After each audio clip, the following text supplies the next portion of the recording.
to the True Life Podcast. Hope everybody's having a beautiful day. Hope the sun is shining. I hope the birds are singing. I have an incredible show for you today. Not so much as a guest, but a co-host, a new series we're working on called Voyage of Initiation. I have with me today the incredible co-host of the show, my friend, incredible individual, Jessica Tracy. And I want to explain to people a little bit about what we got going on today. I've put out a formal sort of idea, and here it is. It's the edge where psyche meets system, where myth bleeds into reality, and where transformation demands toll. If you're here, if you're listening, it means you felt it too. That crack in the world, that tension between what is and what could be. I'm George Monty. My co-host is Jessica. She's a liminal being, equal parts strategist and shadow worker, a Jungian insurgent disguised as a healthcare innovator, a weaver of archetypes, systems, and symbols, working to transmute the soulless machinery of modern life into the sacred. She's not here to fix the system. She's here to dismantle the illusion. Jessica, it's incredible that you're here today. We've been working on this for a long time. How are you today? I'm doing great. I'm super excited to be here. We always have such a fun conversation, really interesting topics. So I'm looking forward to it. Yeah, me too. You have been doing some incredible stuff, and I kind of wanted to give people a little bit of background of some of the things that you've been doing. Like you were just recently in Mexico, and you did this incredible thing that I have never heard of in my life called like the medicine of the ghost. And I thought that would be a great place to start, just like for people that may not know what that is or who you are. Can you give us a little background on that journey and what happened there? Yeah, absolutely. So I was in Peru actually, and I was working with Huachuma, the San Pedro medicine, and it is a really beautiful medicine. I don't know if you've worked with it in the past or if you're familiar with it, but it's the grandfather spirit, somewhat similar to ayahuasca in that it's about a 12 to 14-hour journey, so quite intense, and multiple journeys over a period of a few days. So you're definitely doing some pretty deep work. Now, with this medicine, I would say it's very much a heart medicine. So it really does work to go into those emotional wounds, help to heal any old familial, relational traumas that you may be carrying. And it also very much connects us back to nature, which we know we all need quite incredibly right now. And I would say that it also does a really beautiful job of getting you out of the mind and into the heart. So I believe it's very much a medicine for Westerners, because we obviously are so kind of like over-circuited in our brains. So getting us out of their mind and into the hearts. Now, while I was there and working with that medicine, I also worked with an acupuncturist, and that acupuncturist specializes in the medicine of the ghost. So his practice is to use acupuncture as a tool to go into the body where we store a vast majority of our traumas, and those traumas get stored, in our energetic system as well as our physical organs. And there are these pressure points throughout our bodies that when activated through the acupuncture needle can release a surge of energy that may be blocked or stored. And his work also is very much involved in looking at, are there any other, let's say, spirits, entities, whatever it might be, that may be impacting you as well. So in some cultures and religions, traditions, there is a belief that negative spirits can impact or cause mental illness. Or mental health conditions. So he uniquely specializes in that practice in helping individuals to, identify if there are any other types of maybe modalities that might be impacting an individual. And I can share too, when I went through this process of the acupuncture specifically, I was quite amazed by the amount of physical trauma that actually gets stored in the organs and the body. We don't know, body keeps the score. Everyone's like pretty familiar with that. And I'll just share, I've been doing a ton of work on myself to release, old traumas, to move through old wounds, to get out stored energy in the system, and everything from, breath work, yoga, meditation, psychedelic medicine, all of the things. So, I felt as though I had been doing a lot of work on myself, and Right. but then when I went through the acupuncture, Wait, and real fast, Jessica. Can yeah, you tell people at what point in time did you go through the acupuncture? Like oh, you were like at the height of like a San Pedro trip, weren't you? Like I think that's imperative for people to understand. Like that's not like it's not just like you went out and got acupuncture. Maybe you could fill in that part of the story. that's a good point. That's a good point. Yes. So I happened to just go through the acupuncture 2 times during 2 of the 3 medicine sessions. So this didn't happen for everybody, but for when my acupuncture sessions landed, they just happened to land during the times of going through the medicine journey with the I same can't patient. imagine. So it was, yeah, I know it was pretty intense. I think the experience was pretty interesting. And I was kind of just thinking like, are you sure this is okay for at the same time? But I think that I think it drops your guard down a little bit. Yeah. And it really allows you to just kind of like open up and just let go of whatever needs to be released and to come out. Yes, that's a really good point. This to me speaks of initiation.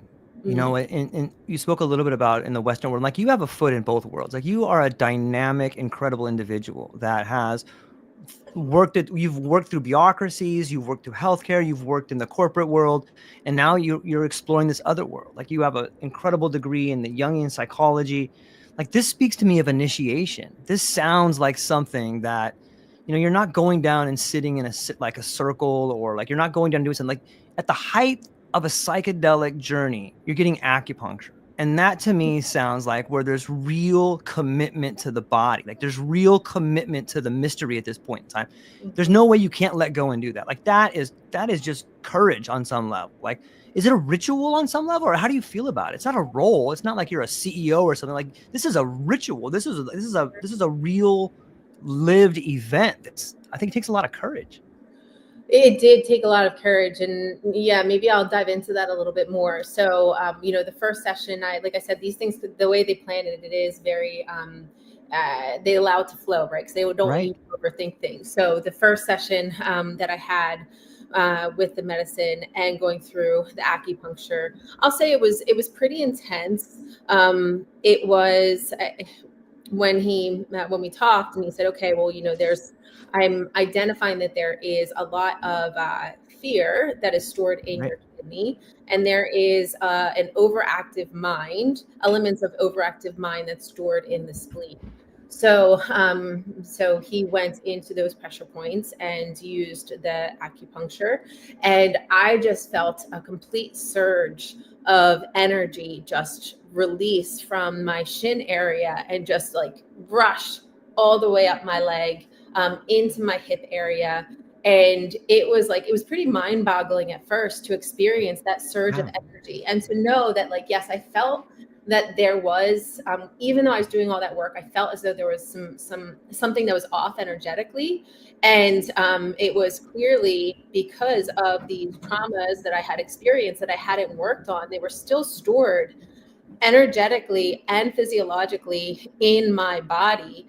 And even though I was doing all of the other work, that had not moved out. The second experience that I had, though, this was on my 3rd medicine journey, which was when I had the highest dose of the medicine.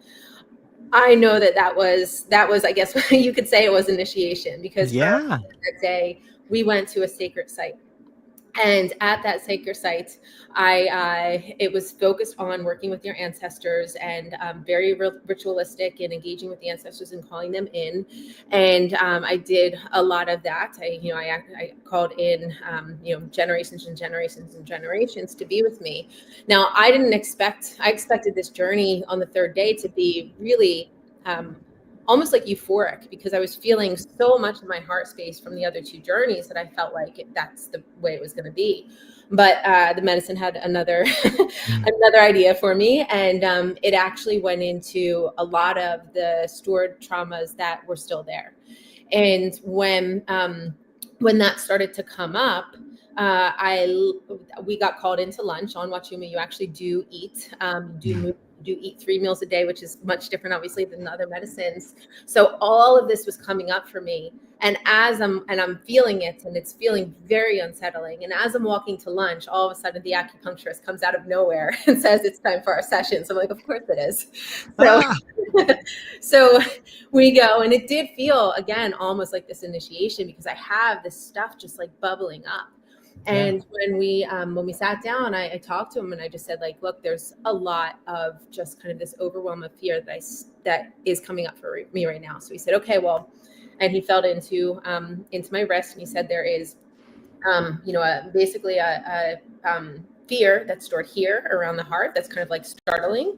And then there is fear that's stored deep, deep, deep down inside. So this is old trauma that I had really, really stuck away, and probably significantly suppressed by all the medication that I took before. Right. So I said, okay, well, can we get it out? And he said, yes, we can. So I said, okay, I trust you. Let's do this. And so when he worked with the acupuncture needles, he went into a few different spots, again in my shin, my feet, and wrist, and then right in my stomach area.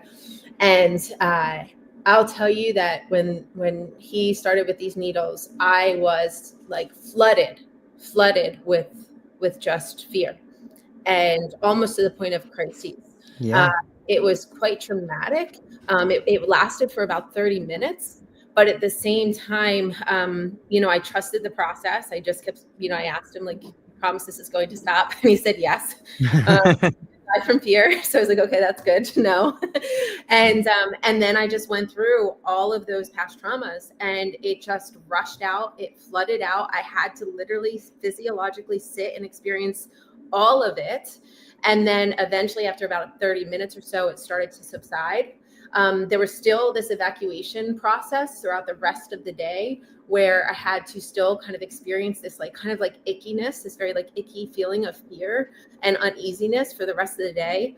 I did find ways to kind of tap back into that really safe space in my heart. Later, most of that was by doing medicine songs and working with the shamanic drum.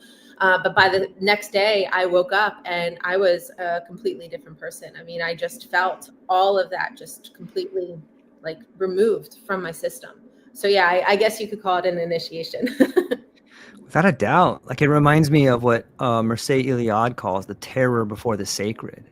And on some level, it seems to me like when I look at so much that's happened in my life, or when I look at society as a whole, I tend to look at my life and then look at the whole, oh, that's what's happening. What's happening in my life is what's happening in the world. I guess that's just the lens to which is very clear for me to see. But, it's this idea of sitting with the most uncomfortable things and not being able to run away. And I feel like there's such a giant lack of that in our world. And it's just bringing everything down. We hide behind all these systems and money and profit and all these things, but all along we're just pushing down who we're supposed to be. We're just pushing down what we're supposed to have. What as through the Jungian lens, what do you think about that? Or just in personal, what do you think? Oh yeah, I agree 100%. I mean, I was guilty for this. We're so just used to, taught, programmed to just want to distract, want to run away, want to suppress, want to numb all of those uncomfortable feelings. And it's understandable, because we're not really given tools to cope with challenging emotions, challenging situations. Right. It's very much, sorry. Go ahead. I love dogs. Sorry, saw somebody. Yeah, so we're very much taught to kind of just run away from it, walk away from it, distract from it. And we're also given, our modern day tools, that we're given our tools to numb, whether it be alcohol or medication or just overworking or distracting, the phone and social media. And by doing so, you absolutely do kind of take yourself away from your most authentic self. That is there's this whole exploration process that needs to be done. You need to explore that pain, explore why it's there, explore who you are without it. But the only way to move it is actually to process it, emotionally, mentally, spiritually, physiologically. when animals, when they go through a traumatic experience, they go and they shake. Their entire body just shakes and convulses because they're getting out that trauma that otherwise would get stored in the body. We need to do the same thing, but we're not taught that. We're not taught that, hey, you just had trauma, go, shake it out, move it out, and that's like a legitimate process that we have to happen. So much of this is just like, no, we're strong, we're independent, we're good. We just brush it under the rug, we move on. And, and that happens, I think, too often. And in doing so, it definitely does, I think, not allow you to really see who you are underneath it all, right? Because, a lot of times these traumas happen. When they happen, they're going to teach you something, right? If you're able to face them and walk towards them and explore what happened, how you responded, what you should be doing differently there. They're absolutely there as teachers and as messengers, even as traumatic as these things can be. But unless we do that deep work to really explore, the what, the why, the how, and the what now, you can't truly understand, I think, who you truly are. And that's the process of of consciousness and becoming more conscious. And Jung says that you're only as free, but you're basically only as free to the degree of the level of consciousness that you are. So the more conscious that you are means that you have to be more aware of the unconscious and everything that's driving your fears, your motives, your desires, your thoughts, your behaviors, all of that. You have to have a pretty intense level of awareness, and to do so, you have to sit in all of it, not just the happy times, but also like all of the discomfort, the terror, all of the things that we don't want to face too. And like they're our greatest teachers too. The most challenging situations in our lives are the most our greatest teachers. It's so well said. It speaks of courage on so many levels. Can you have insights without annihilation, do you think? Like, can you have real insights without annihilation? I personally believe that you have to go into the darkness to really be able to have a greater level of consciousness. You can't get to enlightenment without going through the darkness. I don't think you can get to true authenticity without going through the darkness. I just don't think it's possible. I don't think it's possible. You can't connect with individuals if you don't to a deeper degree, if you don't go through these processes as well. I agree 100%.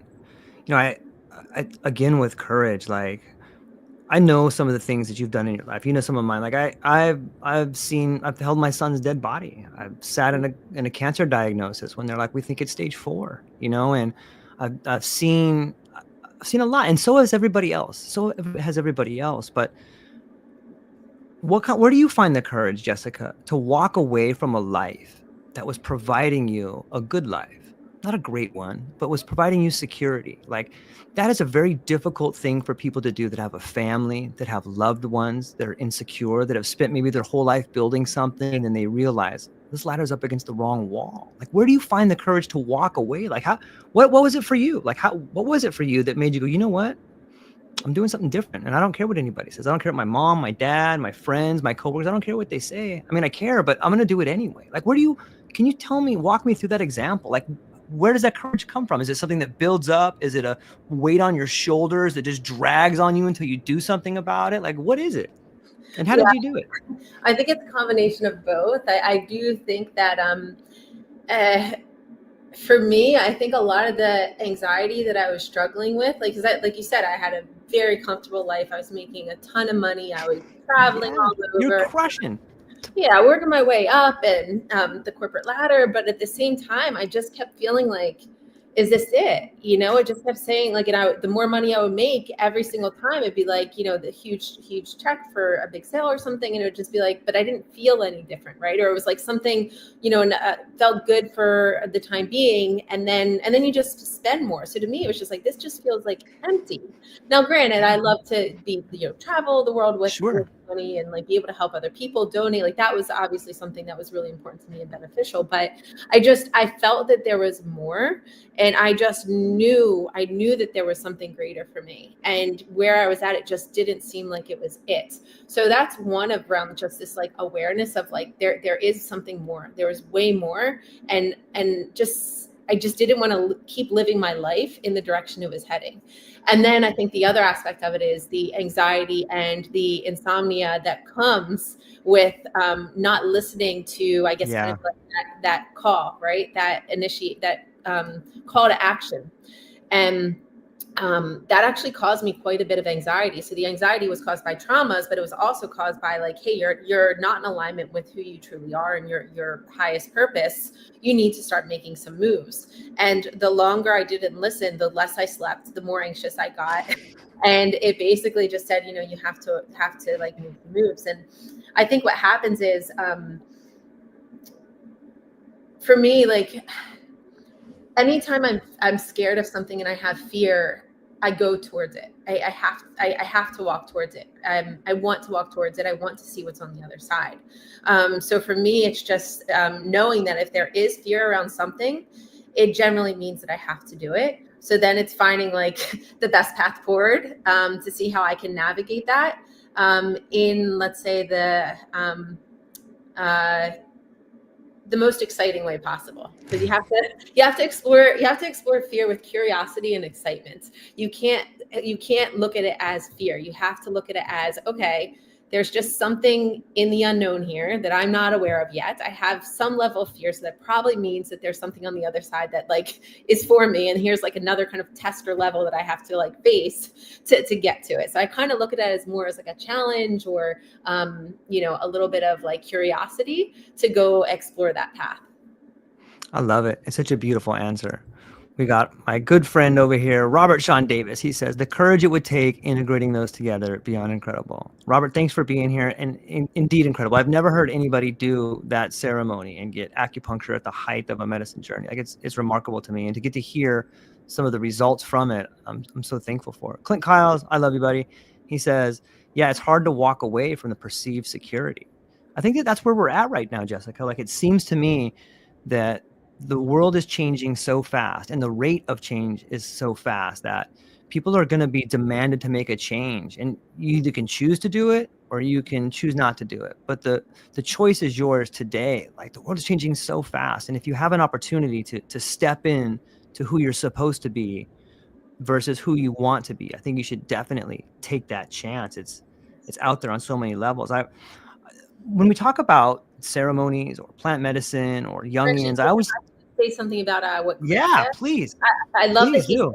said perceived security, because that's absolutely true. It is perceived, right?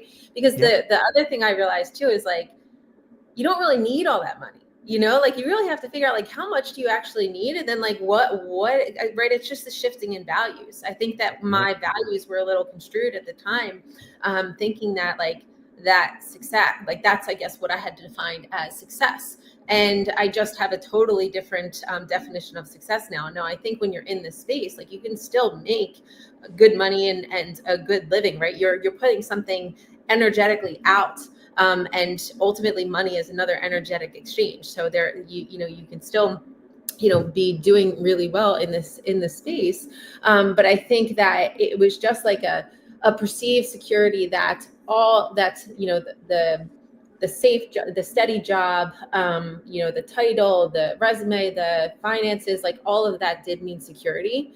But the reality of it is like, it actually didn't, because it was impacting my mental health, and my emotional security was not, you know, as intact as it should be. And my security around fulfillment, my security around happiness, my security around freedom, that necessarily wasn't, you know, fully intact. So I think it was really just like stepping away. And there is this weird period too where you're like, okay, like, am I making the right decision? You know, what am I going to do? How am I going to build all of this? But again, you figure it out and you learn so much from it that like you just would. And I think it also just like creates opportunities that you would never have access to if you don't take these like leaps of faith, or just like these steps in, you know, a different direction.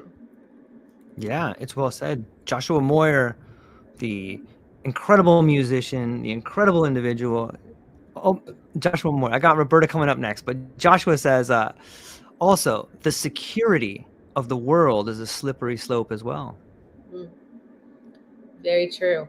Yes. Yeah. I love Hmm. the idea of the perceived security and the security of the world. It reminds me of the Pink Floyd song. Did you trade a walk-on part in the war for a lead role in a cage? Like so many of us are given that opportunity. Like the cage is there if you want it, you can take it, but Hmm. live a Well, also little bit. the cage of our thoughts too. That just brings up, Yeah, absolutely. and I think that's where I was at before, like this cage that I had created with my thoughts, right, around like what I'm allowed to do, what I'm supposed to do, what I should do, what's even possible. I think once you start um, once you kind of remove the cage of your thoughts, kind of step outside of that, like it's things are pretty like limitless, right? Is a lot of potential outside of this kind of like cage that you've created in your head around like what you should, shouldn't, can't do. So Yeah. that's a big aspect of this as well. I love that. Hmm. I think it speaks to the idea of language too. And as a Jungian, like you're familiar with symbols and in the altered states of awareness, like we're showing all these different symbols, I always wonder, and I'm curious to get your thoughts do you think that the symbols, whether Jungian or indigenous, are the shared vocabulary between the human mind and the spirit world? Or what are your thoughts? Yeah. I mean, symbols absolutely. They're representations of I think the symbolic nature of the collective unconscious for sure. Mm, So I think symbols do represent uh, aspects of the collective unconscious, but then they also have a very a uniqueness to them as well. So while there are these symbols that are representative of something that everyone can agree upon, that same symbol may have uh, a very unique description or meaning to that individual. So that way, when we're working, let's say, when I'm working with someone in psychedelic integration, right, in through the Jungian modality. Symbols obviously come up a lot because individuals experience or see symbols during their psychedelic journeys, and they're not sure what they mean. And it's very easy, I think, for someone to just go and Google and say, hey, what does this symbol mean? And yes, that can give you some sort of guidance. And there are these kind of like collective, definitions of symbols, but then you really do have to take it steps further and really just kind of like peel back that onion and find out what that symbol represents specifically to that individual. How does it make you feel? What does it remind you of? Have you seen it before? What experiences does it bring up for you? What other images, symbols does it connect to? So, so a little bit of both. yeah. Yeah. For me, the symbols it's just like another language on some level. And it allows you to think in a dynamic or a different dimension that you can't do with words. Like words fail us on so many levels. And sometimes at the height of a journey or doing some breath work or just walking through nature, like answers are revealed to you, like things you didn't even know you were really thinking about. You're like, oh, look at this thing over here. And then all of a sudden, this whole idea is just born inside your mind that becomes a light to guide you forward in so many different ways. It's amazing to me. I think it also speaks to patterns, right? The idea of patterns in your life and where you're going and what you're capable of. What is the relationship between symbols and patterns in the Jungian lens? Yeah, well, I would definitely say what comes to mind for me is synchronicities, right? So patterns, if you're seeing certain things, certain patterns come up, you're probably likely to experience a synchronicity. And obviously that's a very Jungian concept.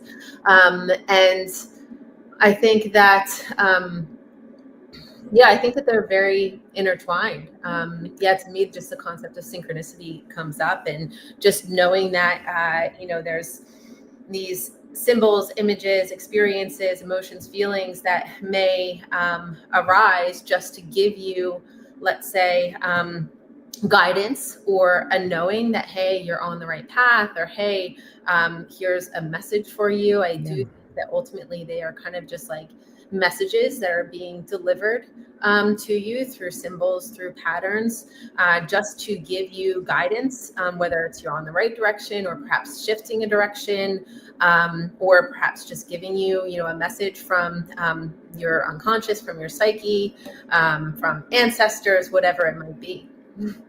It's well said. Roberta Harvey chiming in over here. Roberta, thank you so much for being here. She says, yes, thank you for this and the young synchronicity, because sounding similar to my experience of walking away from the system. Roberta, thank you for walking away from the system. Thank you for having the courage to do it. It's not easy. And I hope other people listening read the comment right here, listen to Jessica, listen to the podcast, and find the courage to do it too, because there's something beautiful about walking towards the edge of the cliff, or walking towards the she says happy St. George's Day too. There's something about slaying the dragon, right? There's something about riding up to it and doing what you need to do about it, and finding the courage to slay the dragon. We Yeah. talked about patterns and symbols, and both of us have this incredible relationship with psychedelics. I'm curious to get your thoughts on how do you see some of the profiteering going on right now as something that could hold back the whole system? Like on some level, like I see all these sales funnels being put up everywhere and drawing in people that maybe haven't really suffered, or maybe drawing in people that are on the edge of awakening, and then maybe giving them a certificate and telling them, look, you did it. You're a guide now. Like, do you think that this particular process may be something that hinders the movement going forward? Oh yeah, absolutely. I mean, you have to be super careful in working with individuals and in guiding individuals. You really have to, I think, have. I think there's a significant benefit in an individual that is supporting someone else on their journey or their integration that has gone through their own version of hell. Um, Yes. you have to be able to see the other individual, right? To understand the individual and what they're going through, the level or degree of trauma and pain and suffering that individual has experienced. That is incredibly important as in order to support an individual on their journey. And also, like, you don't know what could come up, right? And you have to be like extremely grounded. You have to have a lot of experience in working with these medicines and working with, I think, what might come up from in terms of trauma, in terms of like reactions, from an individual during a journey or, during their integration. Like, this is very deep stuff, and sometimes like very, very, very dark. And people's reactions during a journey, can be quite unexpected, at times. And just going through kind of an online course is obviously not going to prepare someone for what may come up, or how an individual may react, or what an individual may need, or perhaps keeping an individual extremely grounded and knowing they're safe when, something that might be happening may be concerning for the individual supporting that journey and that experience. So yeah, I think there's many reasons why that could be dangerous. I think that, look, it's great that someone would go through an experience and, get this call that they want to help people. Yeah, I think totally. generally it's like, hopefully it starts with good intentions, but absolutely, I think when people start looking at it as like, oh, this is an area where I can just make money, that absolutely is extremely, extremely, extremely dangerous. And this always has to be done with the highest level of intentions and with, I would say, the most authenticity as possible in working with individuals. I mean, is Carl Jung says it very beautifully, and I might not get this quote exact, but he says when you can get know all the teachings, Mhm. know all the lessons, but when you're working with another human soul, just be another human soul. And I think that speaks to the level of integrity, authenticity, and like beautiful intention that you have to have. But also you do have to know darkness, I think, to support people in darkness. You know, I think that that's important. And I even know from my experiences in like working with people in psychedelic integration, like oftentimes people that I've worked with for whatever reason, I mean, I shouldn't say for whatever reason, for reasons of synchronicity, people that I have worked with in integration have been individuals that have gone through similar sufferings than that I have, which I find like incredibly interesting, but like it makes sense. And I think it just speaks to like those synchronicities, those patterns that I think show that, you know, that experience, that knowledge, that understanding is incredibly important, because like you have to know how to help somebody from here. Yeah. I believe the certificate, the teachings, like they are helpful. Absolutely, they are helpful, but you have to know how to help someone from in here. You have to feel it in here. And I think that that's also this process of like this beautiful process of the soul working during that process of working with someone, where whatever is needed, you know, let's say during integration, will just come up to help support individuals during that experience. And, you know, I think also too, if you talk about sitting with someone and, you know, individuals actually guiding individuals, like they have to have done so much work. They have to have worked with the medicine, and they also have to get to a point where they are super grounded to be able to sustain anything that may be experienced during the journey, but also to have their energy, their kind of energetic system in a way at a level that can provide a really supportive and loving and safe container for the individual, because they do tap into your energy while you're providing support. So you have to have a very clean, grounded, loving energy, I think, to be really able to provide individuals in the best possible way. I love that. It's so well said.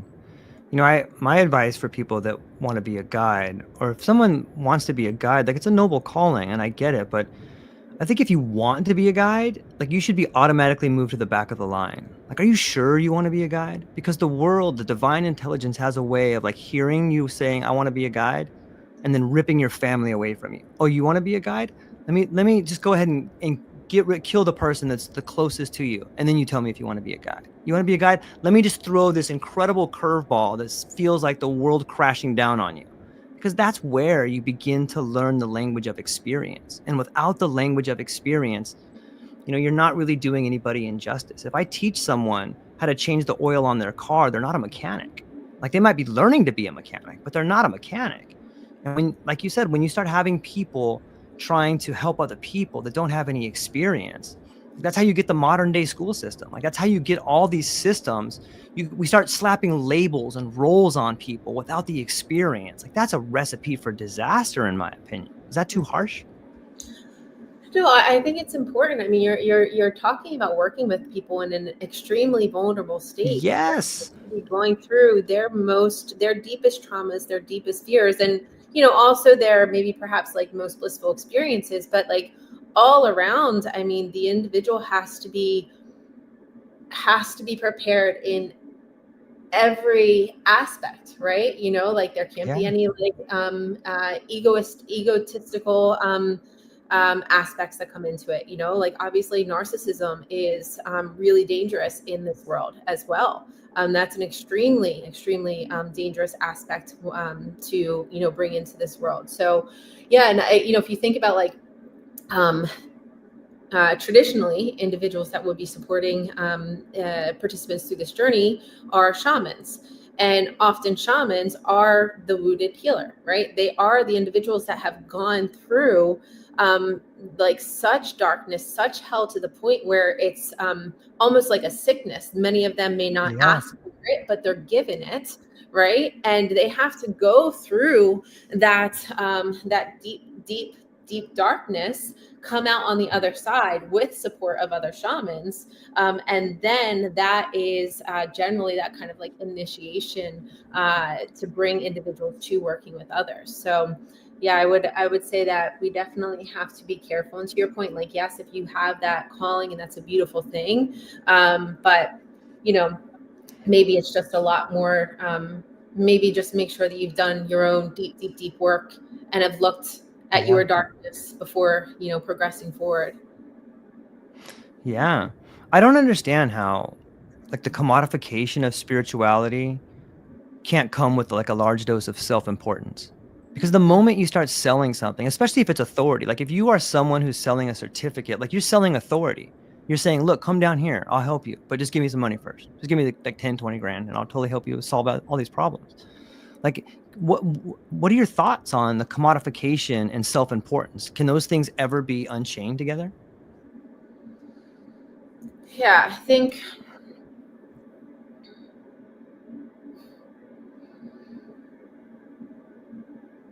I think that this can happen, right? Because there's, I think when people go through these experiences, there is like this kind of like God complex that you can get.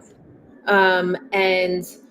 And yes, this level of self-importance, like you're the one that's going to be doing the healing. You're the one that's going to be changing, individuals. And like, that's not actually the case, right? When you are supporting someone in their healing journey, like they are doing the healing.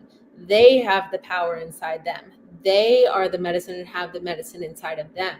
A guide's journey is really there. A guide is really there to help an individual feel safe enough to tap into that medicine that's within them. So I think oftentimes you can see maybe individuals believing that they are going to you know uh, heal other people, and to some degree, like certain maybe physical treatments, you actually are doing Sure. some level of healing, Of right? course. So we talk about like this kind of like emotional and mental healing that is done through a psychedelic journey. That is where the individual is tapping into their own healing capacity that they very much have with inside themselves. So yeah, so I do think that the commoditizing off of the space is definitely challenging, because it can bring individuals in that perhaps are not prepared um, or ready to be able to support individuals. I think it definitely obviously can cause, you can see a lot of like ego inflation and, perhaps some narcissism. So all of that obviously is very dangerous that we have to be aware of. Yeah. Now, at the same time, I do think though that, people that are doing work in this space, if you do want to, work in this world, you do also have to make a living, right? And there does have to be a way to be able to authentically and with Mm. integrity make a living by doing this work or healing work within the healing realm. I think that that's necessary. Otherwise, individuals won't be able to do it, right? So it's finding this balance, and I think ultimately it's just making sure that individuals that are engaging in it, it's soul work, it's heart work, and that there is, this, like you said, this process of initiation and really kind of like coming into it and taking your time to really come into it and slowly being able to engage and offer. Yeah. My hope is that like as we move through this process, like if you want to help people, like maybe you should field suicide calls at a crisis center. Maybe you should work at the Boys and Girls Club. Like that's a noble calling to help people. But a lot of people are like, no, you don't get it, George. I want to make money in psychedelics. And I'm like, okay, well then you shouldn't be here. You know what I mean? Like that's the wrong answer. If you want to help, and maybe there should be other guidelines, like maybe you should have like 2,500 hours in an altered state of awareness before you can even become something like that. Maybe those things are going to start happening. But these are just some ideas that like when I think about it, like I'm so passionate about it and I care about it. And I see people like Kat Kerner, who had her whole family ripped away. Like this is a guide right here. Like this is someone that has lived experience and thoroughly understands what loss is about. Not only what loss is about, but the lessons you get from it. And beyond all that, how to celebrate it. It Mhm. seems like in the Western world, we've forgotten how to celebrate someone leaving this world. Like, and you look at the Eastern traditions where they have this party afterwards, or they'll take the bones and they'll speak to them every morning. And like, there's this relationship you have with letting go. I'm curious, like, what do you think that's like a major difference between sort of the indigenous world or the Eastern world and the Western world, is the relationship with death that we have? Yeah, I think celebration in general and rites of passage. I think it's just Yes. celebration and rites of passage is so incredibly important.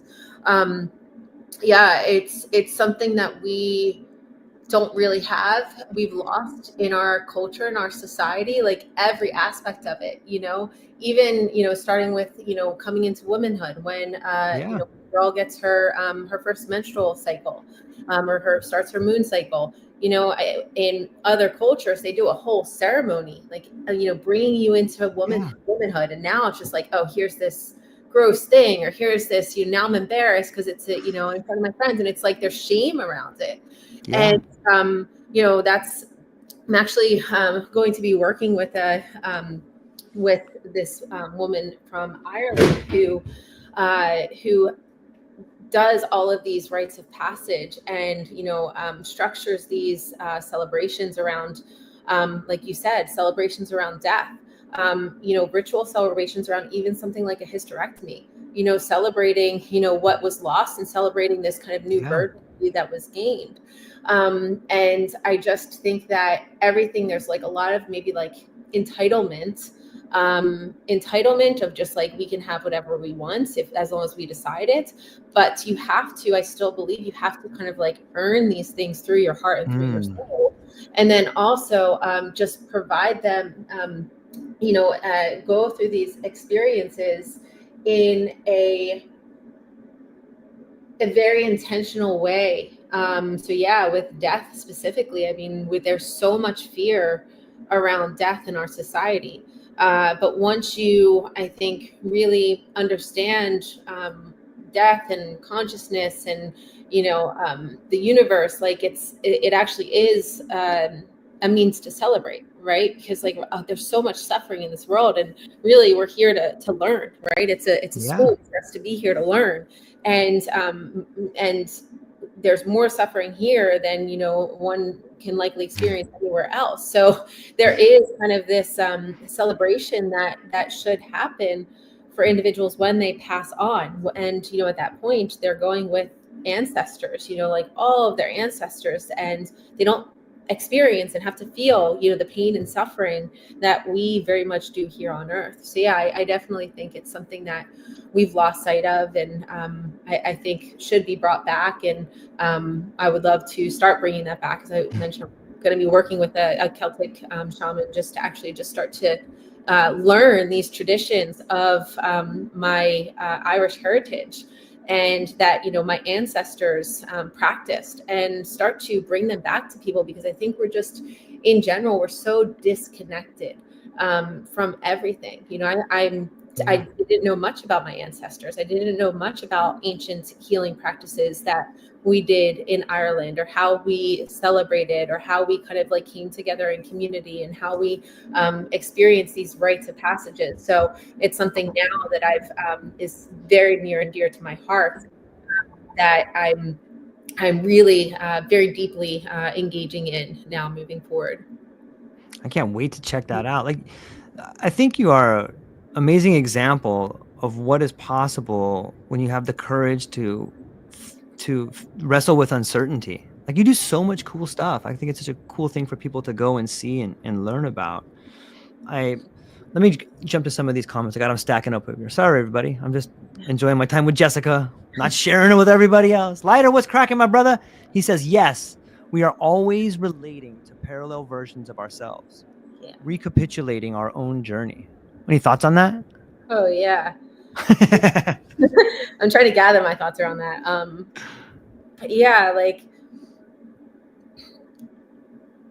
I do think we shift into different versions of ourselves, depending on like where our energy is and where we allow our energy to go. Yeah. Right, we definitely go into lower versions of ourselves, higher versions of ourselves, and you can feel it. Once you start to become aware of all of this, you can very much feel the difference of the version of yourself that you are, and it shifts all the time. And I do think that's like how you create a reality that you want, right? Is you really do focus and put emphasis on like the energetic being that we are, and determining, well, where do I want my direction, the direction of my life to head?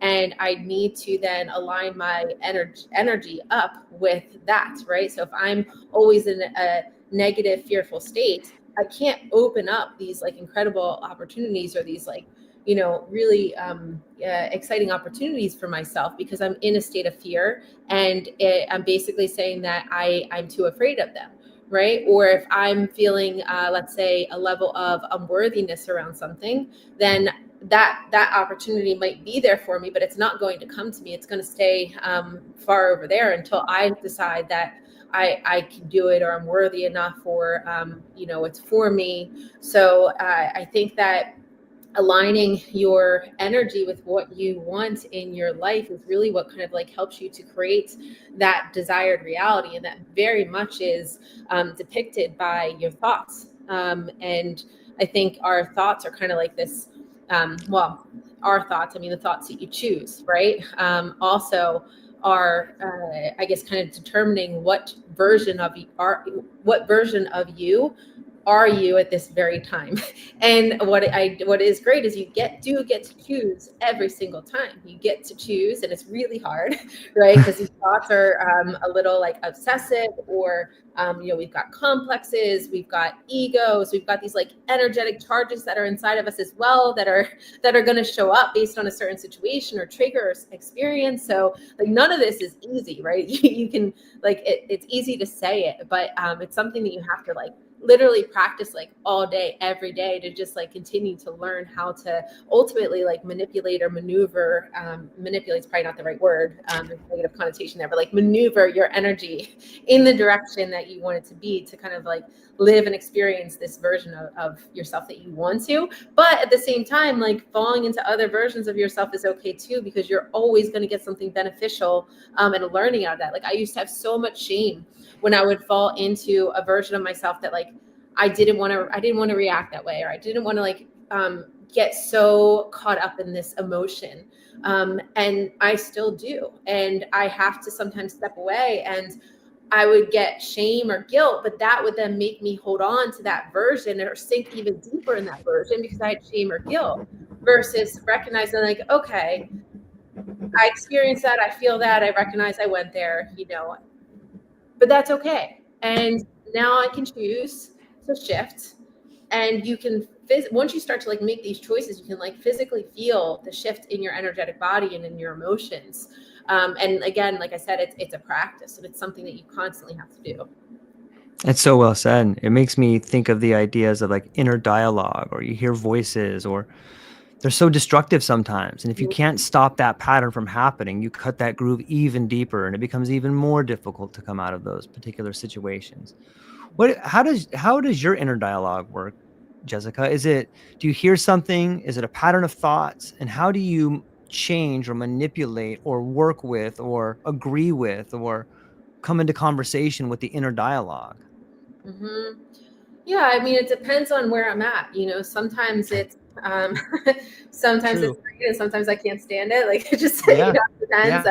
on what's going on. If there's a certain like trigger that came up. So sometimes if there's a trigger that came up, I can absolutely get caught in a loop and those ruminating thoughts. And what I've really been practicing is discernment. That is something I've been practicing like pretty immensely, because the thoughts they're very powerful, and no matter like how much I think meditation you do, like they're always going to be there, right? So I think one thing is I've really been grateful to learn is that like I don't have to identify with these thoughts. These aren't my thoughts. These are thoughts, right? I'm grabbing on a certain thought for a reason, right? So for a reason, I did grab on a certain thought. Perhaps that's tied to an experience that I've had, something that's happening in this current situation. Oftentimes, it's connected to a belief system that I have, or let's say, a belief system that I have about myself. So when I'm grabbing onto something, before I would very much like go very much deep down that rabbit hole and see, like just kind of like go and God knows where it would take me, right? And now, and sometimes it would be a lot of rumination. And Now it's very much like, okay, I recognize that thought. When there's a thought that is very much connected, or a series of thoughts that's very much connected with an emotional charge, that's where I have learned to pause. Mm.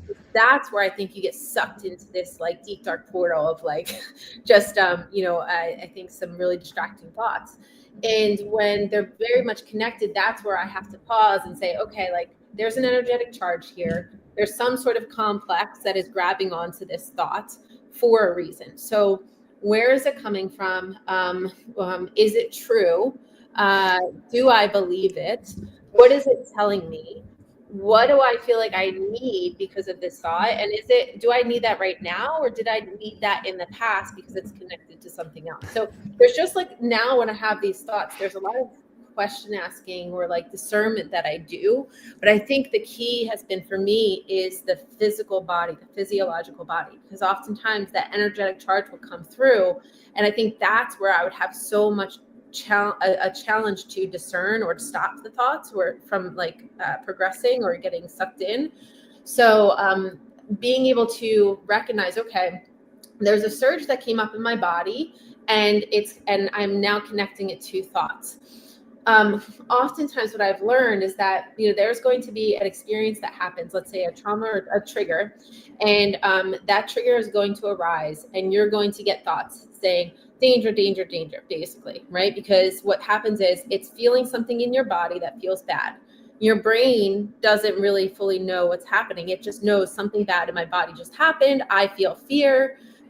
Oftentimes that fear probably came from the thought, and then your mind attaches it to the present day situation. So it says, okay, that something in front of me is causing this this feeling in my body of let's say not safe. And then these thoughts start to happen in your mind that tell you why you're not safe, and ultimately trying to put it on something in front of you. But what I found is that oftentimes that's not actually what's happening. Something happens, trigger happens. You have, let's say, a thought that comes up, and your body has this physical experience. You have to almost step away and say, okay, something that just happened brought this physical experience up. The reason it brought it up is actually because it needs to come out of my body. This is old. This is an old trauma or energetic charge that is stored inside my body, and it actually needs to be removed. So my antenna brought me this situation that could represent or allow me to recall or remember a situation that happened in the past. So this energetic charge can come up and I can release it. But most of the time what happens is it comes up, your thoughts come into play and say, danger, danger, danger. And then you start reacting and you start getting mad at the situation or the person, right, or whatever it is in front of you. So I think that having this discernment, and then also starting to look at these experiences of thoughts and energetic charges being an opportunity for something that's stored in your body that wants to get out. So you actually call this experience in so it can bring it up because it reminded you of something, and you can then go step away, shake it out, move it out, physiologically get it out of the body. And then what you find is those thoughts that made so much sense, that were so right at that time, actually aren't really true, and you're okay. It's brilliant. I'm always fascinated to get to hear the way in which people move through the world and the connection between the mind and the body, and it's amazing to me. Thank you for sharing it. Sometimes a mental image I use is that like all your thoughts are like a line of children, and you're sitting in this big throne room, and they're just waiting for attention. Like, look at me, yeah, don't talk to me. Yeah, I got this important one over here. So you just got to put them in a line, and you call each one of them up, and you put them on your lap, and you just sit with them for a little bit. What's going on, buddy? You think that? Okay. I'll be aware of that. You good? Okay. I'm going to see you. Get back to the back of the line. I know you got more stuff. But like, if you just bring each one in and sit it on your lap and like give it some love and talk to it a little bit. Like, I feel like okay, George, I told you. Thanks. Okay. And then you can move through them that way. Like, that's my little imagery that I use. Just bring them on up. Come on up here. Sit in the chair. Let's have a little chit chat about it. I love that. That's it's so true, because sometimes, like, that's the other, you brought up a good point. Sometimes they just want to be seen and heard, right? Yes. Sometimes it is a thought that is just like, hey, I just want you to acknowledge the thought. Just acknowledge me, please. And then once you do, you just say, okay, I see you, I hear you. Thank you for letting me know that, and I will be aware. And then it just softens. So I agree. I think that that's such a great analogy, and I'm definitely going to use that for sure. Yeah, so that's awesome. Yeah, oftentimes it is just like being aware, like, hey, I see you, I hear you, thank you. Mm-hmm. And if you ignore them, then they get louder. They start wearing crazy costumes and like, hey, okay, get this kid up here, you know? Yeah, yes, absolutely. And sometimes you just also need to like talk it out too. Like sometimes that's the other thing. It's like, with Jungian and in coaching, what I do with people in coaching, oftentimes I'll use kind of like the Gestalt self ego dialogue through the chair method. And it allows individuals to kind of go back and forth with, oftentimes like with the symbol or with a thought, with something that came up, and actually dialogue with this aspect of yourself, whether it be a complex, a symbol, an image. And it's ultimately this ego self dialogue. So you're going back and forth and dialoguing with these different aspects of you, and just having like an open dialogue around, just to kind of bring it back, having an open dialogue around what's going on within your head sometimes is all you need to do, because it just kind of releases that energy around the thoughts that are happening and gets them out, or even like writing it down. I love it. I think there's like a time aspect to it. Like you have to have time on your hands to be able to sit with your thought. And if you don't, like you're never going to get through that line. Like you're never going to understand, oh, this is a trigger because of this emotional charge. Like you have to have real time to sit down and think about it. And so many of us today, you got a family, I got to drop the kids off at 7, I got to make breakfast, and I got like 3 meat. You have all these things you have to do. But if you don't make time to sit down with the thoughts that are important in your life, like you're never going to address them. You're never going to move forward. And it's quite a conundrum with our relationship with time these days. Don't you think? Yeah. And I agree 100%. And I think the other thing is too, you have to know who you are without all of the thoughts. I think that's incredibly important. Break that down for us. Yeah. So I'll give you an example. So if you feel, let's say, like a lot of people will identify as being sensitive, right? So they're picking up other people's energies. They're obviously like that's causing a lot of thoughts to happen. And I can definitely understand that. So what I found was that I would go to the woods, and I would go for a walk and a hike in the woods. And what I found when I went there was that I was able to connect with like my most authentic self. I was able to connect with who I truly am. The thoughts would subside. All of the kind of energies, let's say, that weren't fully mine would clear or dissipate. And I could experience who I was without everything else that was going on around me or inside of my head. So I would say that it's really important to find your place, your safe space, whatever it is that you can go to experience who you truly are underneath it all. For me, that's nature, and that's the woods. That's where I go. Nature is my church. I go out there, and then everything just that's not mine or not me dissipates. So then I started to know, when I would go back into these other situations or environments, I could really, that's, I think, where the discernment really started to develop, because then I would say, okay, these thoughts only happen in these situations. These thoughts only happen around these people. This energetic feeling only arises around this person or this experience. And I know how I feel when I step away from it all, which is ultimately my truest nature. So I think that really helped to find or start to build this practice of discernment, because then I knew who I truly was. And then I could start to say, okay, these thoughts aren't mine. They're coming up for a reason, but they're not mine, and they're not who I truly am. And I think thoughts in general, I think thoughts are really just like part of the collective unconscious, and based on your situation or who you are, your past experiences, or the I'm drawing a blank on the word, but ultimately your beliefs, what you believe to be true, that's how you're going to pull those thoughts and those experiences and those people to you, truly based on like what you believed and believe to be true, and are ultimately kind of like calling into your life. Yeah, that's beautifully said. I think it speaks to the idea of going it alone on some level. Like, you can see the threshold or people can show you the door, but like you got to go it alone. And I think that for me, I would encourage people that are building a relationship with psychedelics, and you've done all the research. Obviously, I'm not a doctor, but for the people that are curious, there's something sacred about going it alone. Like you don't need other people. Like obviously, if you have like a real problem, you should seek out somebody. If it's addiction or some sort of disorder, something like that, seek it out. But if you're like most people, go it alone. Like find out, like sacrifice yourself to the mystery. Like that's where the gold is. Where you stumble is where you find the gold. And when you go it alone, you find that you're the guide. You find that you're the person. You find that you're the organizer. You find that you're the leader.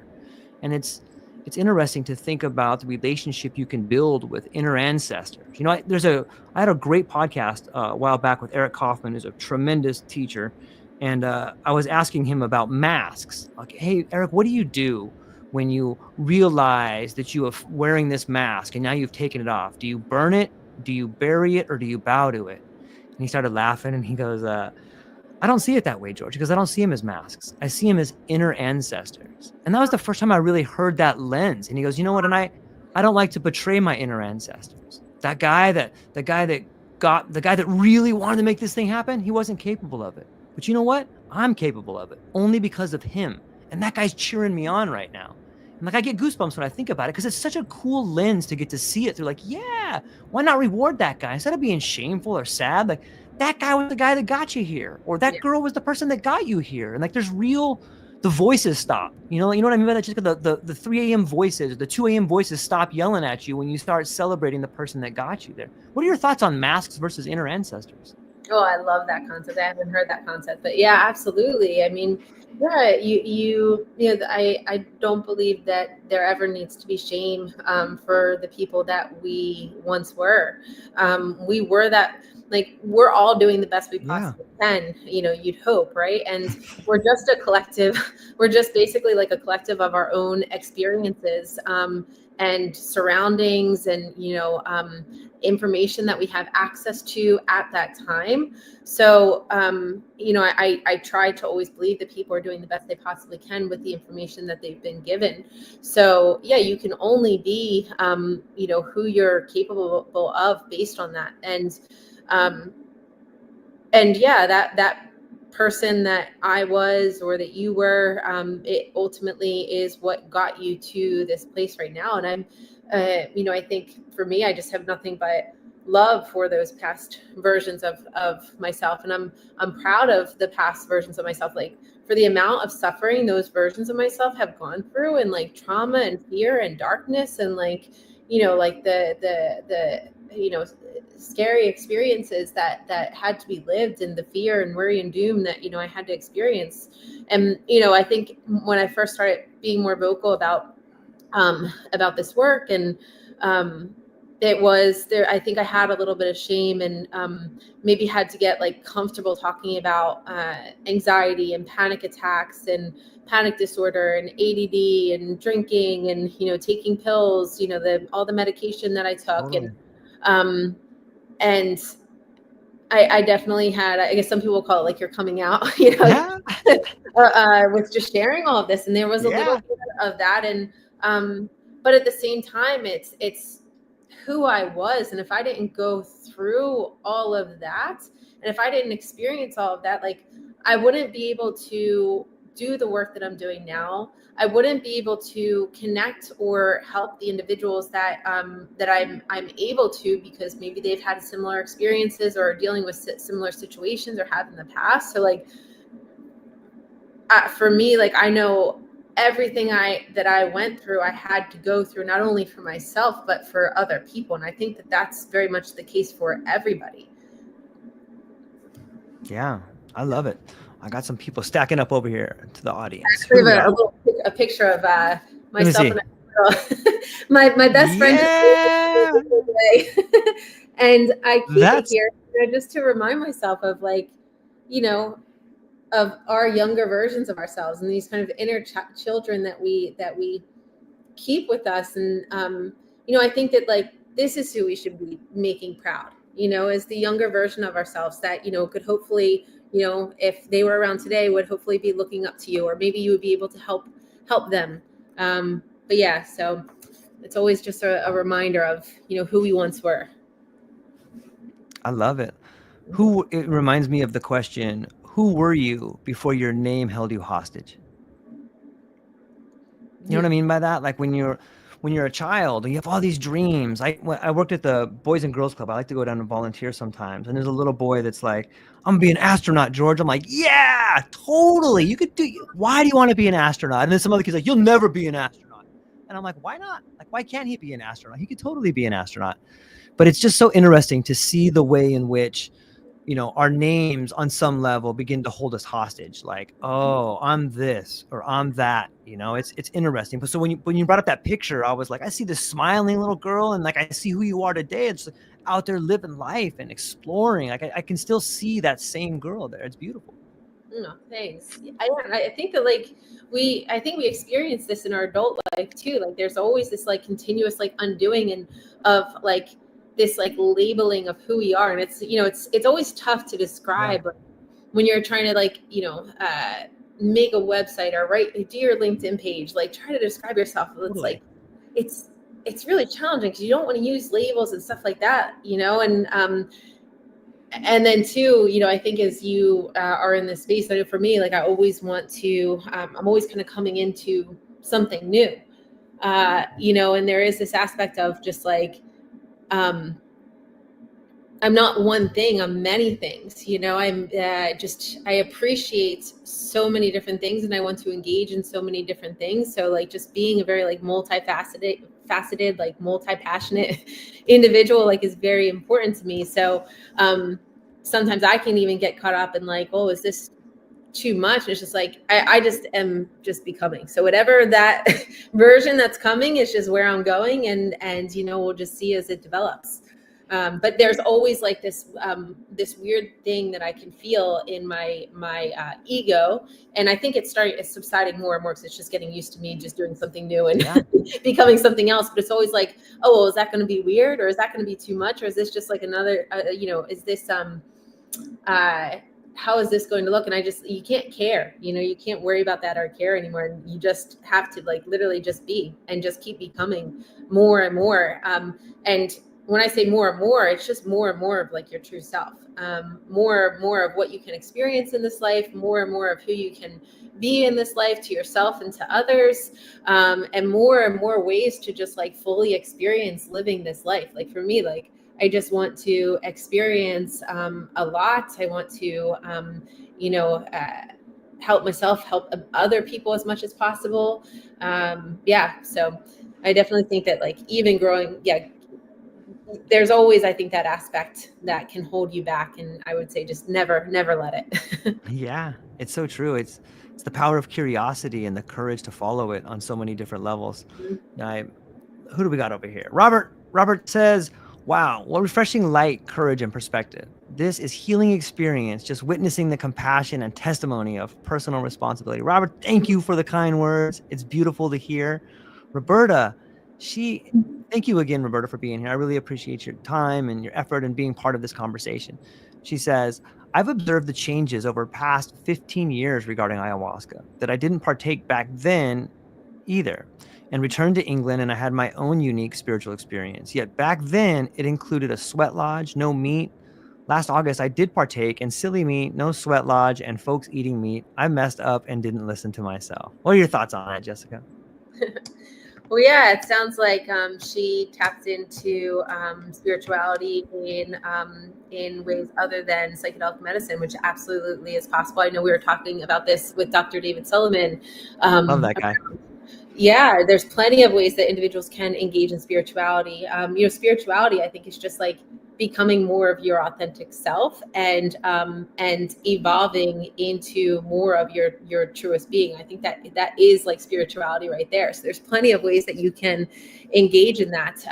But yeah, sweat lodge, engaging in music, drum circles, dancing is a really incredible way to connect to your spirituality as well. Fasting, there are plenty of ways to tap into spirituality, and I think it's very personal. It's very unique to you. And absolutely, psychedelic medicine is not the only way. Obviously, it's a catalyst and it can fast track it for sure. But there are so many other ways to engage in spirituality. And I think it just has to be like a very, very unique, authentic, personalized path. And really, like, what is it that makes you question your who you are, who you were, your belief system? What is it that awakens your new aspects of your soul, that lights up your heart? What is it that makes you retrieve parts of your soul that got fragmented off from past traumas? What is it that allows you to start using your ego for your soul, to do your soul's work, and not other types of egotistical practices? And I think ultimately it's just spirituality is what allows you to become more conscious. And the more conscious you become, the more free you become. And I think the more free you become, the more connected to your spirit and full of spirit you become as well. So yeah, there's many different ways. So I'm glad you brought that up. Yeah. Thank you, Roberta. Robert asked the question. He says, do you believe that creation naturally elevates those most qualified to help others to serve in that position? I'm going to read that again. Do you believe that creation naturally elevates those most qualified to help others to serve in that position naturally? So let me see. What do you think that question means? So, George, would you say that would be around being creative and maybe tapping into creativity in order to be able to serve? I think, to me, it says the world makes leaders. The world as a school is creating the right individuals to help the right people. And I see it. Like I had there's a young man named Zachary Bird that was asking me about leadership and like, where are the leaders, George? And I had mentioned to him, like, they're everywhere, but they're the person volunteering their time. They're the person in the crisis center. They're probably not the CEO. They're probably not the manager. They might be, but the real leaders are everywhere. It's our grandmother. And the truth is, when we stop looking for leaders, that's when you become one. And I think that this idea of nature creates the leaders, like they're everywhere. Like there's genius in all of us. The genius is all around us, but we have somehow decided to put on these lenses where we've given people roles and ideas of leadership. And a lot of them, in my opinion, are not leaders. When you start looking at the school system and you start realizing you're going to go to school for 25 years, you're going to be in all this debt. And then you come out and you have this degree and you're like, I'm ready to do it. And people are like, you don't have any experience. You have zero debt. Like what does that do to an individual spirit when you were lied to for 25 years and you come out and the world shuns you? Like that creates a lot of self-importance. That creates a lot of doubt. And if you have so much debt, like how are you supposed to get out of that debt? Now you got to go work for the machine. And the machine doesn't care about you. The machine's like, okay, here's your role. Let me give you a label. And so I do think on some level, the environment, there's an intelligence on this planet that has been around longer than any of us. And it is in dialogue with us. It's opening up to us, and it is creating the leaders necessary to solve problems. They may not have a fancy name, but that's how I read that question, Robert, and that's how I would answer it. Yeah. Okay. I love that. And I agree. I think that there's like this, I think that we're raised with perhaps an incorrect perception of leaders and leadership. Yeah. Well said. Obviously very, very much developed through a hierarchy and authority maybe that people don't deserve. And of course, it's very much abused, and power Yeah. is very much abused.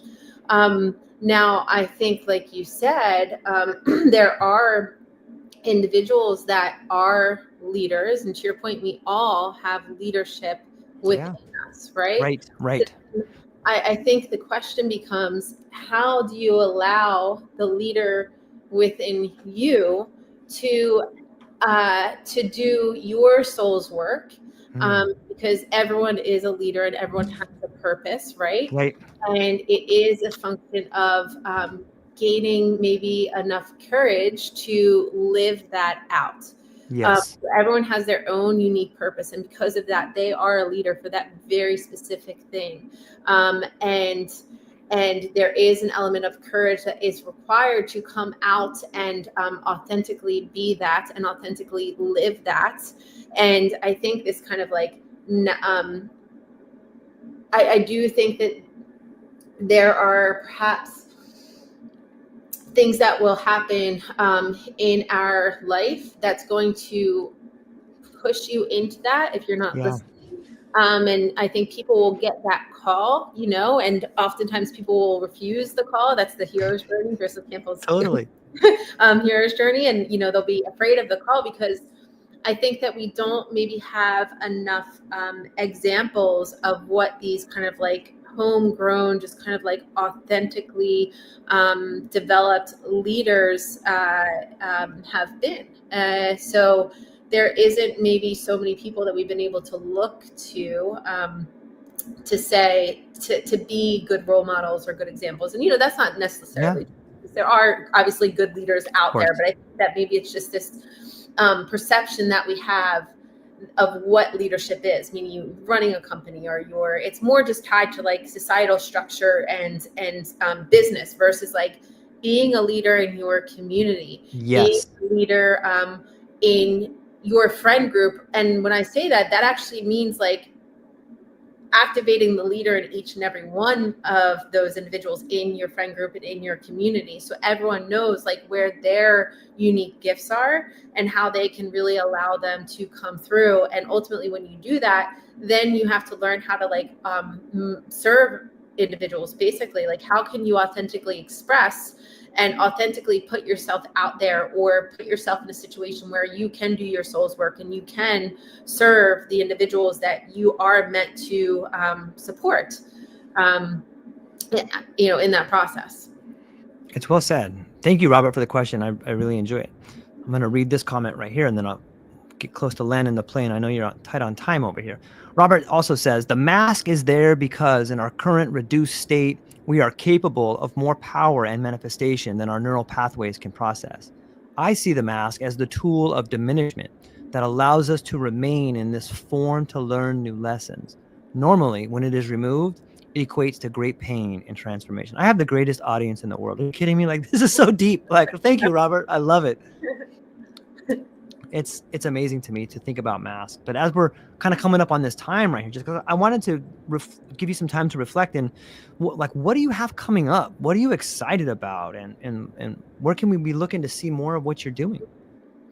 Yeah, great question. Let's see. So number of different things. I do have a retreat that I am planning. So if you could follow me on LinkedIn or Instagram, I will be posting that. I don't have the final dates yet, but that will definitely be a really beautiful retreat focusing on both like healing, transformation, deep connection and optimization within yourself. And then also I am doing a workshop for anyone that's local in Philadelphia. I'm doing a workshop May 8th around shadow work.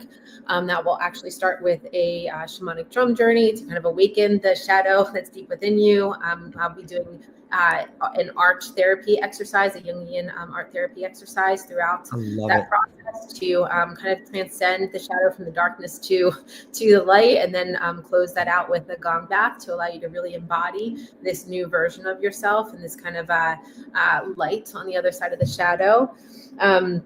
And then, of course, would love to support any individuals that are interested in Jungian coaching or psychedelic integration.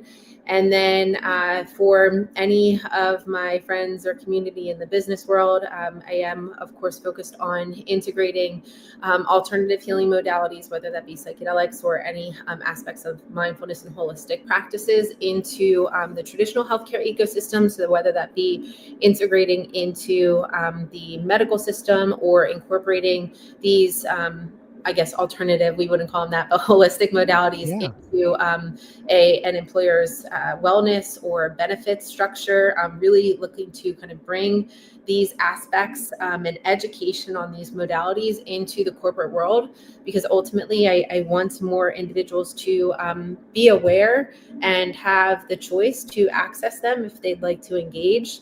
And then also doing work with drum circles too. So if anyone is interested in incorporating that in a team building event or elsewhere, can always talk about that further. So that's top of my head, but follow on, and connect with me on LinkedIn or Instagram too, because I always share stuff live there. I'm so excited for all of it. And especially one part that's kind of near and dear to my heart is like the Jungian coaching you're doing. Like you have partnered with me to help out my project, Psychedelic Science Art, working with the artists that are reaching out to you. And I'm grateful for that. So I know I got some artists that are listening that I haven't got to yet. This is the Jungian coach I've been telling you about. I'll put the links down below. Reach out to her, schedule a call. Like this conversation is always mind-blowing. We're going to be doing more of them, but I want everybody within the sound of my voice to be able to go down to the show notes and take advantage of that phone call, because I think you're brilliant, and I think the world needs more Jessica Tracy. So that's what we got for today. Ladies and gentlemen, I hope you have a beautiful day. I hope you had as much fun as we did. And to everybody in the comment section and everybody chiming in, I'm totally grateful that you guys are all here, and we're looking forward to more conversations coming up. Ladies and gentlemen, that's all we got for today. Have a beautiful day. Aloha.